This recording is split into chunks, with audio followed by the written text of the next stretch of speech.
السلام علیکم، books for ever میں خوش آمدید۔ آج کا ہمارا ناول ہے لاکھ جتن کر ہاری، جس کی رائٹر ہیں مسکان اعظم۔ تو جلدی سے ہم آغاز کرتے ہیں ہمارے ناول کی 7ویں ایپیسوڈ کا۔ وہ اس کے کمرے میں بیٹھی تھی، اس کے ہی بیڈ پر۔ وہ اس کے کمرے میں بلا وجہ آنا گوارا نہیں کیا کرتی تھی، مگر آج دلہن بنے اس کے کمرے میں بیٹھی وہ بے بسی کی مورت بنی دکھائی دے رہی تھی۔ پچھلی باتیں اس کے ذہن میں گردش کر رہی تھیں۔ یہ کیا کر رہی ہو؟ عائزے کی چلاتی آواز اسے کہیں سے سنائی دی تھی۔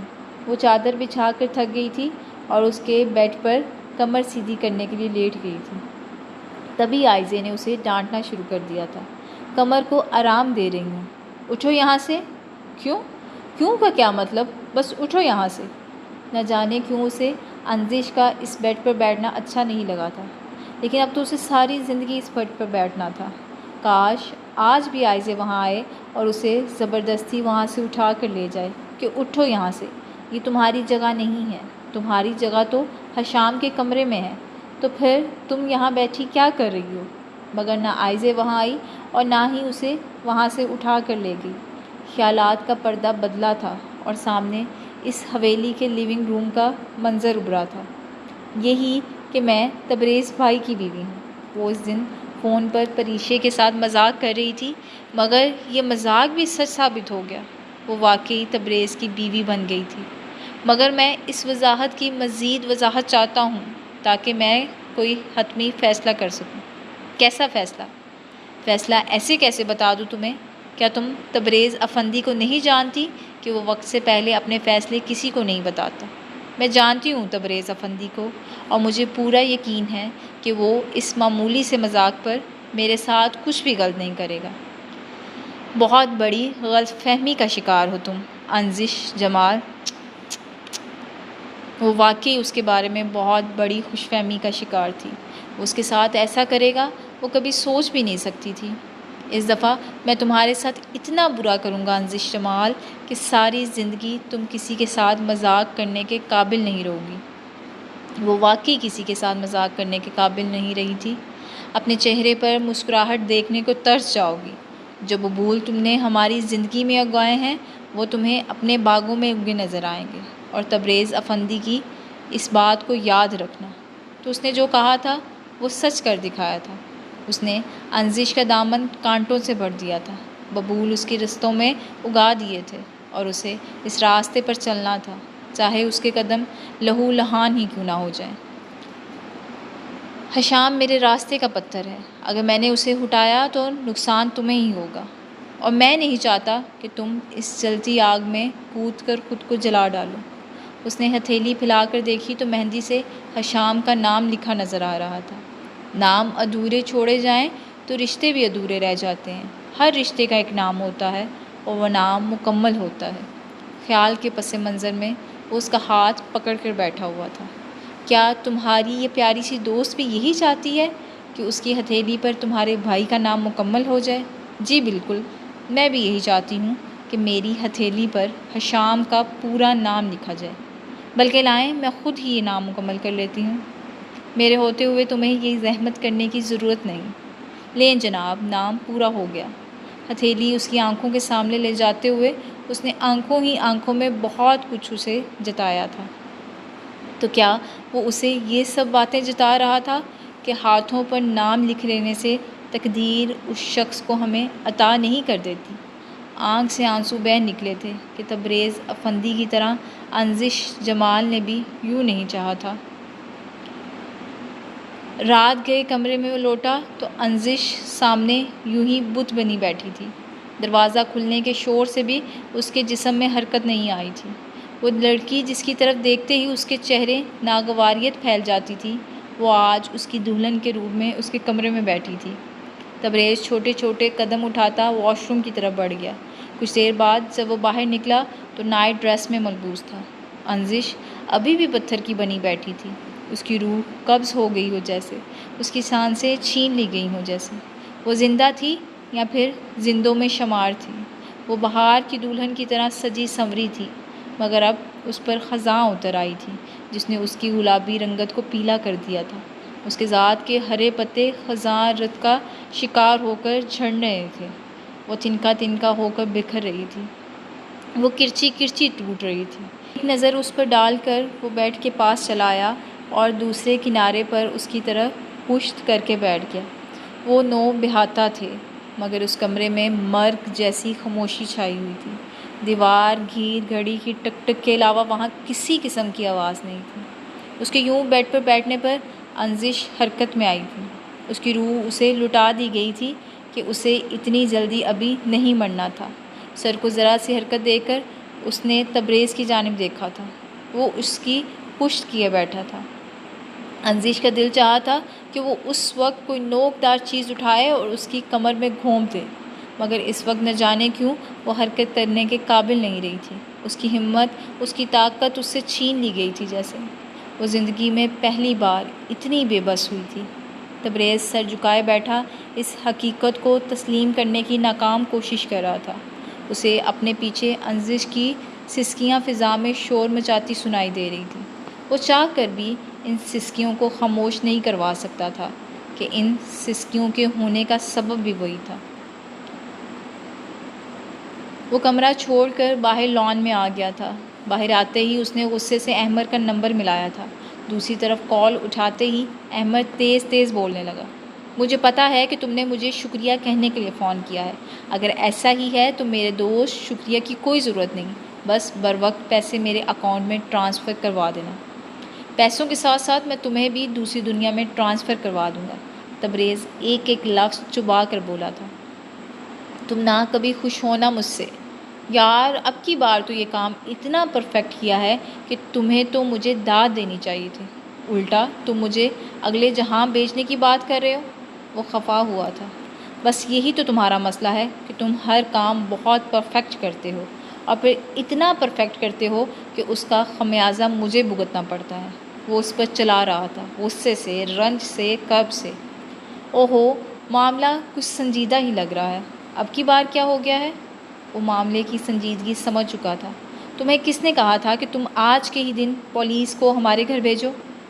اب کی بار وہ دھیمی آواز میں بولا تھا کہ کوئی اس کی بات نہ سن لے۔ کیوں؟ آج کے دن کیوں نہیں بھیج سکتا تھا میں؟ وہ پرتجسس تھا۔ تم بھولے بن رہے ہو یا واقعی تم نہیں جانتے تھے؟ تبریز کا دل چاہ رہا تھا کہ وہ اس کے سوال پر احمر کو فون سے ہی شوٹ کر دے۔ میں واقعی نہیں سمجھ پا رہا۔ احمر، یہ تم نے کیا کر دیا؟ بتاؤ بھی کہ کیا کر دیا؟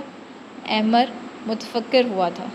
آج حشام کی شادی تھی، جمال تایا کی بیٹی انزش کے ساتھ۔ یہ کہتے ہوئے تبریز کچھ رنجیدہ سا ہوا۔ اوہ، معذرت چاہتا ہوں تبریز، مجھے واقعی نہیں علم تھا، اور اس میں تمہارا بھی تو قصور تھا نا۔ پچھلے ہفتے سے تمہیں فون کر رہا ہوں، مگر مجال ہے کہ تم نے میری ایک بھی کال کا جواب دیا ہو۔ وہ پچھلے ایک ہفتے سے اسے مسلسل کال کر رہا تھا۔ تبریز ہمیشہ ایسا ہی کیا کرتا تھا، کام ہو جانے کے بعد کم ہی اس سے رابطہ رکھتا تھا۔ میں شادی کے انتظامات دیکھ رہا تھا۔ تبریز کا لہجہ دھیما پڑ رہا تھا۔ مجھے افسوس ہے اس بات کا کہ جمال انکل کی خوشیاں میری وجہ سے خراب ہو گئیں۔ آئزے کی دانیال کے ساتھ رخصتی بھی روک دی گئی ہے۔ او مائی گاڈ! احمر کو دکھ پہنچا تھا۔ یہ سب ہمارے اس غلط فیصلے کی وجہ سے ہوا ہے۔ اپنے بھائی کے ساتھ میں اتنا بڑا ظلم کر بیٹھا ہوں۔ اس کی آنکھوں میں نمی ابھر آئی تھی۔ آج جو کچھ بھی ہوا تھا، اس کے بعد اس کا دل چاہا تھا کہ وہ بھی انزش کی طرح پھوٹ پھوٹ کر، رو کر اپنے دل کا بوجھ ہلکا کر لے، مگر وہ رونے کے معاملے میں بدقسمت ثابت ہوا تھا۔ اور حشام کی شادی ہوگی انزش سے؟ وہ محتاط سا پوچھ رہا تھا۔ نہیں۔ تبریز اس سے آگے اس سے کچھ بھی نہ کہہ پایا تھا کہ مزید کچھ کہنے کے لیے لفظ کھو گئے تھے، زبان ساتھ چھوڑ گئی تھی اور ہونٹ ہلنے سے انکاری ہو گئے تھے۔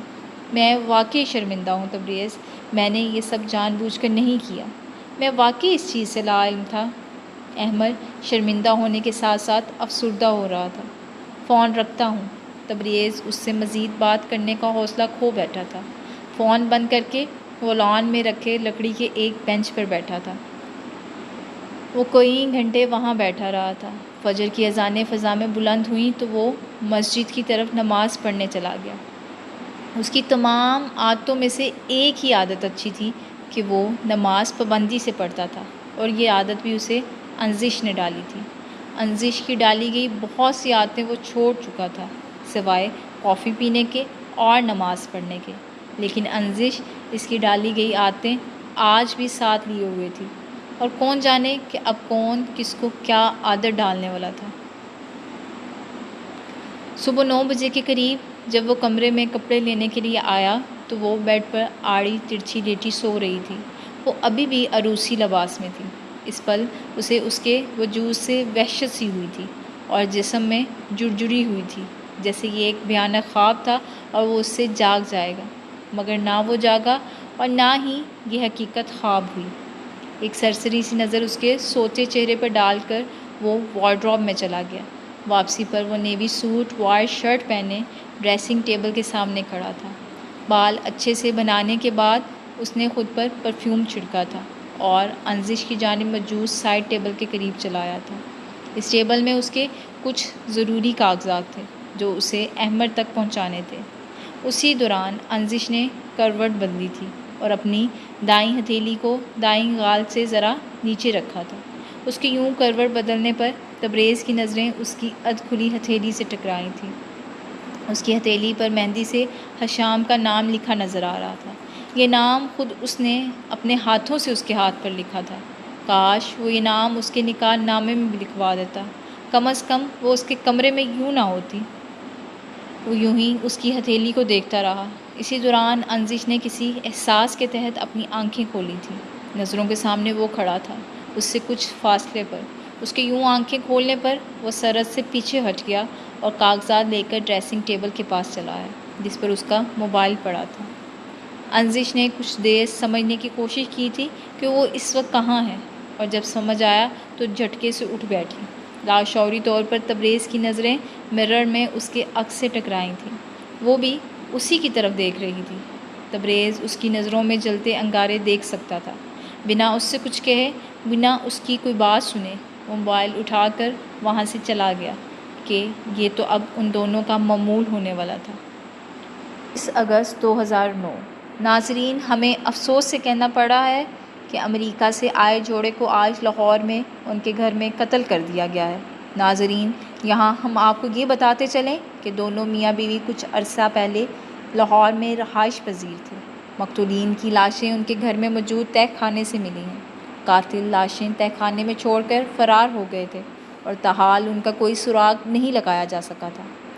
ہر چینل پر ایک ہی خبر مختلف لفظوں میں نشر کی جا رہی تھی۔ پولیس معمول کی کارروائی میں مشغول تھی اور ملزمان کو کوئی اتا پتہ نہیں تھا۔ جب حالات ٹھنڈے پڑ گئے تو اس کیس کی فائل کو ہمیشہ ہمیشہ کے لیے بند کر دیا گیا، مگر کون جانے کہ وقت کے کس پنے پر یہ کیس دوبارہ کھلنے والا تھا۔ مارچ 2008۔ لاہور کی ان تنگ گلیوں میں ایک چہکاتی صبح اتر آئی تھی۔ سورج کی دھوپ بمشکل نیچے گلی تک پہنچ پا رہی تھی۔ اوپر تلے بنے ان تنگ مکانوں کے سب سے نیچے والے مکان کے ایک چھوٹے سے کچن میں اس وقت شور مچا ہوا تھا۔ جلدی کرو بھئی، کب سے ناشتے کا انتظار کر رہا ہوں۔ آنکھوں کے سامنے اخبار کھول کر پھیلائے بیٹھا وہ جلدی میں نظر آ رہا تھا۔ افو، ہمیشہ کس بات کی جلدی رہتی ہے تمہیں؟ جینس کے اوپر ڈھیلا سا کرتا پہنے وہ امریکی لڑکی چولہے کے آگے کھڑی انڈا فرائی کر رہی تھی۔ ڈیئر، جیسے تمہیں تو کوئی خبر ہی نہیں ہے۔ اخبار پیچھے ہٹا کر اس نے ایک نظر اپنی زوجہ محترمہ کو دیکھا تھا، جو ہر روز اس کے بقول ناشتہ بناتے بناتے 2 گھنٹے لگا دیتی تھی۔ تھوڑا سا صبر کر لیا کرو، شور مچانا شروع کر دیتے ہو۔ انڈا پلیٹ میں نکالنے کے بعد اس نے ٹوسٹ بنانے شروع کیے تھے۔ اور کتنا صبر کیا کروں، یہ انتظار 2 سے 4 گھنٹوں پر پہنچا دوں۔ یہ بات کہتے ہوئے وہ مسکرایا تھا، مگر اس کی طرف پشت کیے کھڑی میاں اس کی یہ مسکراہٹ دیکھ نہیں پائی تھی، ورنہ وہ تھوڑی سی اور سست ہو جاتی۔ تم بولتے رہتے ہو، اسی وجہ سے ہر کام میں دیر ہو جاتی ہے۔ میاں کبھی بھی اپنی غلطی نہیں مانتی تھی۔ جی، ہر کام میں میری ہی غلطی ہوتی ہے۔ بالکل، اب خاموشی سے ناشتہ کرو۔ ناشتہ اس کے آگے رکھ کر وہ بھی اس کے سامنے والی کرسی پر بیٹھ گئی۔ ان کے درمیان ایک چھوٹی سی میز تھی جس پر اس وقت ناشتے کی پلیٹیں پڑی نظر آ رہی تھیں۔ پتہ ہے کیا، جب تم غصے سے یوں ڈانٹ کر مجھے ناشتہ کرنے کا کہتی ہو تو یقین جانو بہت پیاری لگتی ہو۔ شرارت سے اس کی غصے سے سرخ ناک پر اس نے چٹکی بڑھی تھی۔ اور یقین جانو تم مجھے ایسے بالکل بھی پیارے نہیں لگتے حوضنیر۔ اس کا ہاتھ پیچھے ہٹا کر وہ تھرمس سے چائے کپوں میں انڈھیرنے لگی۔ ہائے کوئی مر ہی نہ جائے اس ادا پہ۔ زنیر کا انداز مر مٹنے کا سا تھا۔ یہ ایشیائی لوگ اداکاری میں کمال کرتے ہیں۔ اس کی اداکاری کو سراہتے ہوئے اس نے چائے کا ایک کپ اس کی جانب بڑھا دیا۔ اس کی اس بات پر زنیر نے ناشتے سے ہاتھ کھینچ کر اس کی طرف دیکھا تھا۔ یار کبھی تو میرے جذبات کی قدر کر لیا کرو، وہ تعصب سے بولا۔ ہاں قدر ہی تو کرتی ہوں، اسی لیے تو تمہارے سامنے بیٹھی ہوں۔ تھوڑی نیچے دائیں ہاتھ کی ہتھیلی جماتے وہ اسے اپنی نظروں کے حصار میں لے کر گویا ہوئی تھی۔ اس نے کچھ کہنے کے لیے لب واک کیے تھے مگر میاں اس سے پہلے ہی بول پڑی۔ اب مزید کوئی بات نہیں، خاموشی سے ناشتہ کرو، جو حکم۔ اچھے بچوں کی طرح حکم مانتے ہوئے وہ ناشتہ کرنے میں مشغول ہو گیا۔ اس چھوٹے سے گھر کی تمام روشنیاں بجھی ہوئی تھیں مگر تہہ خانہ کی چھت پر لٹکتا بلب ابھی بھی جل رہا تھا۔ وہ دونوں نیچے فرش پر قالین کے ایک ٹکڑے پر بیٹھے ہوئے تھے۔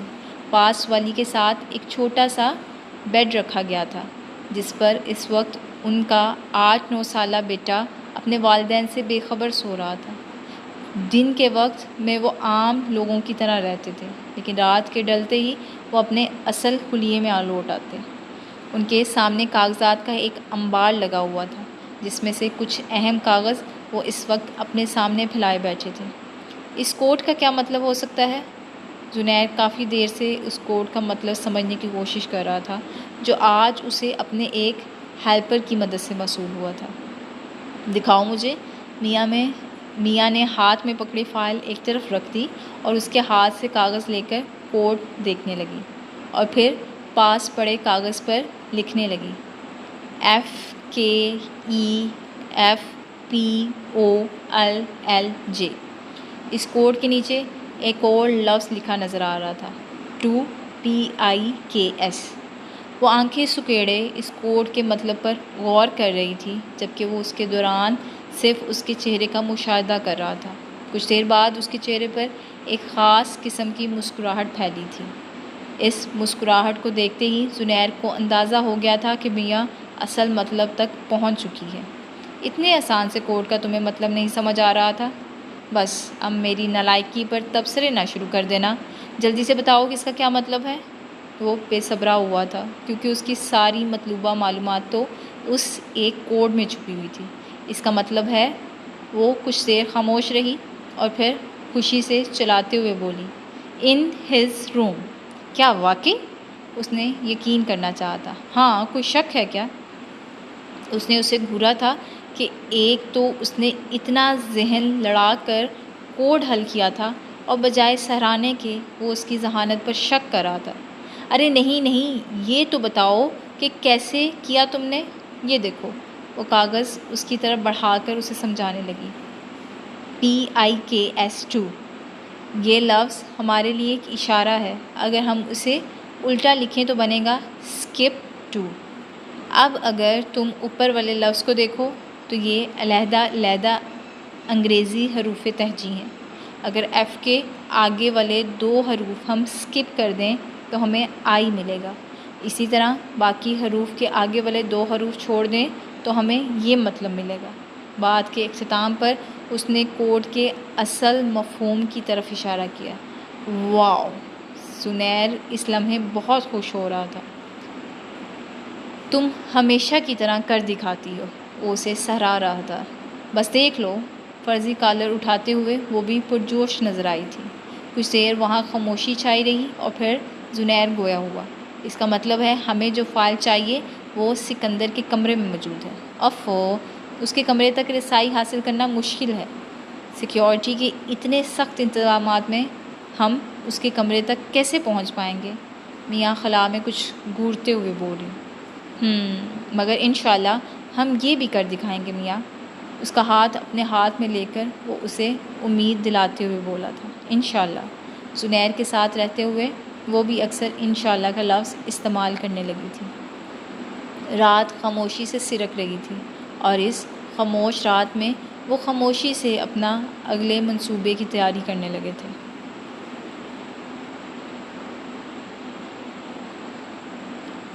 وہ رات میں گھر لوٹا تھا اور کچن میں کھڑا اپنے لیے کافی بنا رہا تھا۔ حویلی کے سارے ملازمین اس وقت سو رہے تھے۔ تھکن سے اس کا بھی برا حال تھا اور اسی تھکن کے سبب وہ مشکل کافی کو پھینٹ رہا تھا۔ اسی دوران وہ اپنی بھوک مٹانے کچن میں چلی گئی تھی۔ سامنے وہ کھڑا تھا۔ اسے نظر انداز کر کے وہ فریج کی جانب بڑھ گئی۔ تبریز نے بھی ایک نظر اس پر ڈالی تھی اور پھر دوبارہ اپنے کام میں مشغول ہو گیا۔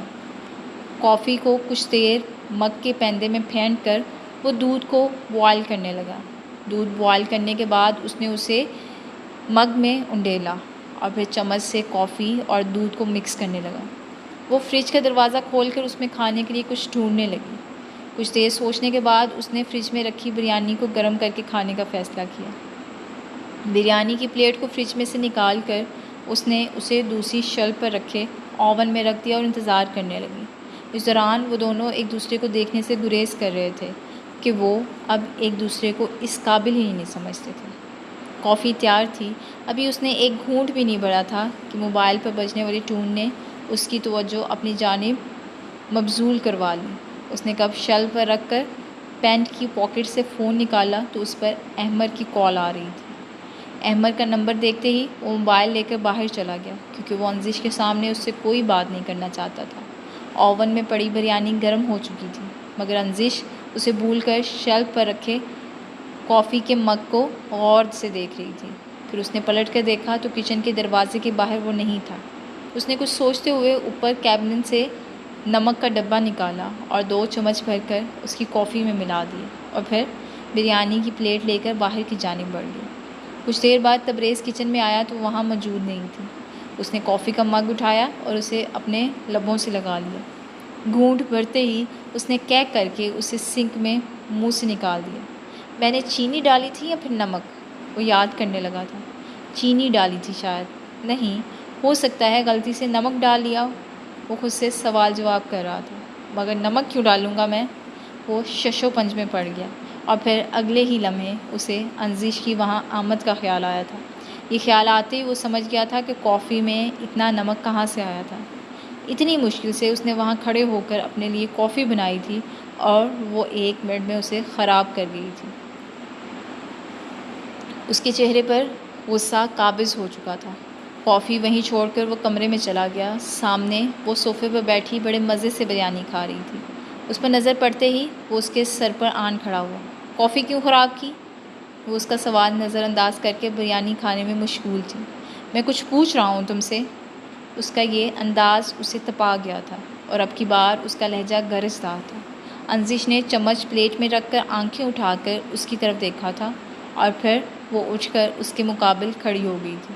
تبریز کا غصہ بھرا انداز آج اسے خوفزدہ نہیں کر پایا تھا۔ آپ نے تو میری ساری زندگی برباد کر دی۔ میں نے تو کوئی سوال نہیں کیا۔ آپ کی ذرا سی کافی کیا خراب ہوئی؟ آپ آگ بگولا ہوتے ہوئے میرے سر پہ آ پہنچے ہیں۔ اس کی آنکھوں میں آنکھوں ڈالے وہ گڑاتے ہوئے بول رہی تھی۔ اس کی اس بات پر تبریز ایک قدم پیچھے ہٹا تھا اور اس کے چہرے کے تنے ہوئے اعصاب اس لمحے ڈھیلے پڑے تھے۔ وہ اس کی اس بات پر لاجواب ہوا تھا۔ اس بات کے جواب پر کیا دلیل دیتا؟ کیسے مقابل کو لاجواب کرتا؟ بالکل اسی طرح جیسے وہ خود اس لمحے لاجواب ہوا تھا۔ کچھ دیر وہ خاموشی سے اس کا سرخ پڑتا چہرہ دیکھتا رہا اور پھر بنا اس کی بات کا جواب دیے کمرے سے باہر نکل گیا کہ اب کہنے کو کچھ نہیں بچا تھا، کچھ بھی نہیں۔ محبت کی کہانی من چاہی ہوتی ہے مگر افسوس انجام اکثر اوقات من چاہا نہیں ہوتا۔ ایسی ہی ایک کہانی جلال افندی کے چھوٹے بیٹے دانیال افندی کی تھی جسے ملن کی رات اس کی محبت آئز ہمدانی سے جدا کر دیا گیا تھا جبکہ وہ اپنی محبت کو پا لینے کے قریب تھا۔ کیسا لگتا ہے کہ انسان منزل کے قریب ہو اور اچانک اسے واپس کھینچ لیا جائے۔ دریا لمبی مسافت طے کر کے سمندر میں گرنے والا ہو مگر آگے ایک بند باندھ دیا جائے۔ کلی کھل کر پھول بننے والی ہو مگر اسے مسل دیا جائے۔ کرب، رنج، غم صرف یہی رہ جاتا ہے۔ قدم جو منزل پر اترنے کے لیے بےتاب ہوتے ہیں قسمت کے فیصلے سے لہو لہان ہو جاتے ہیں۔ اس کے کمرے میں شام سے پہلے رات اتر آئی تھی۔ اس کے اندر چھایا اندھیرا کمرے میں چھائے اندھیرے سے کم نہیں تھا، وہ بھی تاریک ہو چکا تھا۔ اس کے اندر جلتی ساری قندیلیں بجھ چکی تھیں، اب وہاں دور تلک صرف اندھیرا تھا، سناٹے میں ڈوبا ایک خوفناک اندھیرا کہ جس سے کمرے میں پھیلا اندھیرا بھی خوف محسوس کر رہا تھا۔ وہ اندر داخل ہوئی تو کمرے میں پھیلی تاریکی اسے اجنبی محسوس ہوئی، کیونکہ اس کمرے میں تاریکی کو کبھی اندر آنے کی اجازت نہیں تھی۔ اس کمرے کا مکین دانیال افندی تھا، جسے اندھیرا کبھی اچھا نہیں لگتا تھا، مگر آج اس کمرے میں روشنی کی کوئی مدھم لکیر بھی نظر نہیں آ رہی تھی۔ ہاتھ سے سوئچ بورڈ ٹٹول کر اس نے کمرے کی لائٹس آن کی تو وہ سامنے بیڈ پر پیٹ کے بل لیٹا ہوا تھا۔ لائٹس آن ہونے کے باوجود اس کے جسم میں کوئی حرکت نہیں ہوئی تھی۔ وہ دروازے میں کھڑی رہی اور اس سے بات کرنے کی ہمت خود میں پیدا کرتی رہی، لیکن ضبط کا بندھن ٹوٹ گیا اور منہ سے لفظ نکلنے کی بجائے آنکھوں سے آنسو بہنے لگے تھے۔ وہاں کچھ دیر کھڑے رہنے کے بعد بنا اس سے کوئی بات کیے لائٹس بند کر کے وہ وہاں سے چلی گئی۔ شادی کے بعد اس نے گھر والوں کے ساتھ مل کر رات کا کھانا کھانا چھوڑ دیا تھا۔ وجہ انزش تھی، جو اس وقت ڈائننگ ٹیبل پر موجود ہوتی تھی۔ وہ ڈنر لگنے سے پہلے ہی گھر سے فرار ہو جایا کرتا تھا، مگر آج آنسا بیگم نے اسے کھانے کے لیے زبردستی روک لیا تھا۔ نہ چاہنے کے باوجود وہ رات کے کھانے پر موجود تھا۔ سربراہی کرسی پر جلال افندی بیٹھے سب کے چہروں کو بغور دیکھ رہے تھے۔ ان کے دائیں ہاتھ والی کرسی پر آنسا بیگم براجمان تھی، جن کے ساتھ والی نشست پر بیٹھی انزش ان کی کسی بات پر زبردستی مسکرانے کی کوشش کر رہی تھی۔ انزش کے سامنے والی کرسی پر براجمان تبریز دانیال کے کان میں کچھ کہہ رہا تھا۔ جواباً دانیال دھیرے سے مسکرا دیا تھا۔ مجھے کیوں لگ رہا ہے کہ اس گھر میں کچھ غلط چل رہا ہے؟ جلال افندی، جو کچھ دیر سے غور و فکر میں مصروف تھے، کچھ سوچتے ہوئے بولے۔ ان کی بات پر سب نے متوجہ ہو کر ان کی طرف دیکھا تھا، سوائے انزش کے، جس کی نظریں بے اختیار تبریز کی طرف اٹھی تھیں۔ تبریز محسوس کر چکا تھا، مگر پھر بھی وہ اسے نظر انداز کر کے جلال افندی کے چہرے کی طرف سوالیہ نظروں سے دیکھتا رہا۔ اس سے پہلے کہ کوئی اور جواب دیتا، انزش بول اٹھی۔ آپ بالکل ٹھیک کہہ رہے ہیں، یہاں بہت کچھ غلط رہا ہے، بہت نفاست کے ساتھ چل رہا ہے، یوں کہ کسی کو کانوں کان خبر بھی نہیں ہو رہی۔ وہ اس پر نظریں جمائے بے خوف ہو کر بول رہی تھی۔ اس کی اس بات پر تبریز نے لاشعوری طور پر اس کی طرف دیکھا تھا۔ جلال افندی، جو اب اپنی پلیٹ میں سالن نکال رہے تھے، پل بھر کو رکے اور اس کی بات کا مطلب سمجھنے کی کوشش کرنے لگے۔ مطلب؟ جب وہ کچھ سمجھ نہ سکے تو اسی سے پوچھ لیا۔ کاش میں اس وقت آپ کو اس بات کا مطلب سمجھا سکتی، تعصب سے کہتی۔ وہ اپنی پلیٹ میں بریانی نکالنے لگی۔ تبریز سے کوئی شکایت ہے تمہیں بیٹا؟ آنسا بیگم اس وقت اس بات کا یہی مطلب اخذ کر سکی تھی۔ اس سوال پر تبریز اپنا سانس روک بیٹھا تھا۔ وہ انزش سے کسی بھی قسم کی بے وقوفی کی توقع کر سکتا تھا۔ انزش اس کی طرف ہی دیکھ رہی تھی۔ وہ پرسوچ نظروں سے اس کے چہرے پر رقم تاثرات پڑنے لگی۔ شکایتیں تو بہت ہیں، مگر تبریز سے نہیں، دانیال سے۔ اپنی بات کے اختتام پر وہ مسکرا دی تھی۔ وہ بات بدلنا سیکھ گئی تھی۔ مجھ سے؟ دانیال نے کچھ نہ سمجھتے ہوئے اس کی طرف دیکھا، جو نہ جانے کس خیال کے تحت شرارت سے مسکرا رہی تھی۔ دیکھیں نا آنسا چچی، سارا دن یہ اپنے کمرے میں نکارا پڑا رہتا ہے اور میں اکیلی بور ہوتی رہتی ہوں۔ وہ اس وقت جتنا منہ پھلا سکتی تھی اتنا منہ پھلا کر آنسا بیگم سے گویا ہوئی تھی۔ تبریز، جو سانس روکے کھانے سے ہاتھ کھینچے بیٹھا ہوا تھا، اب نارمل ہونے کی کوشش کر رہا تھا۔ تو کیا ہر وقت تمہارے لیے جوکر بن کر ادھر سے ادھر گھومتا رہا کروں؟ دانیال بھی جتنا برا منہ بنا سکتا تھا اس نے بنا کر کہا۔ جوکر بننے کی ضرورت نہیں ہے تمہیں، وہ تم پہلے سے ہی بنے ہوئے ہیں۔ اس کی اس بات پر سب کھلکھلا کر ہنس دیے تھے، سوائے تبریز افندی کے، جسے اس کی کسی بات میں دلچسپی نہیں ہو رہی تھی۔ کبھی اپنی شکل بھی دیکھ لیا کرو آئینے میں، دانیال جل بھن کر بولا تھا۔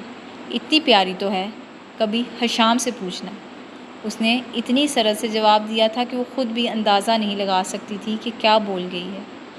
سب کی نظریں ایک ساتھ اس کی طرف اٹھی تھیں۔ ان نظروں میں تبریز افندی کی نظریں بھی شامل تھیں، جن میں حیرت سے زیادہ ناگواریت شامل تھی۔ معذرت چاہتی ہوں، سر جھکا کر وہ دوبارہ کھانا کھانے میں مشغول ہو گئی۔ وہ سب دیکھ سکتے تھے کہ اس کی جھکی آنکھوں سے آنسو نکل کر اس کے رخساروں پر پھسل رہے تھے۔ اس وقت کسی نے بھی اسے کچھ بھی کہنا مناسب نہیں سمجھا تھا کہ وہ سب ایک ہی کشتی کے مسافر تھے جو کرب کے بھنور میں پھنس چکی تھی کہ لاکھ جتن کرنے کے باوجود نہیں نکل رہی تھی۔ اس کشتی کو اس طوفان میں دھکیلنے والا خود بظاہر اس وقت پرسکون دکھائی دے رہا تھا، لیکن دور کسی ساحل پر وہ خود بھی ماہی بے آب سا تڑپ رہا تھا۔ تو یہ تھا آج کا ہمارا اس ناول کا ایپیسوڈ۔ ملتے ہیں ہم اگلی ویڈیو میں اگلے پارٹ کے ساتھ۔ تب تک کے لیے اپنا بہت سارا خیال رکھیے گا، دعاؤں میں یاد رکھیے گا۔ اللہ حافظ۔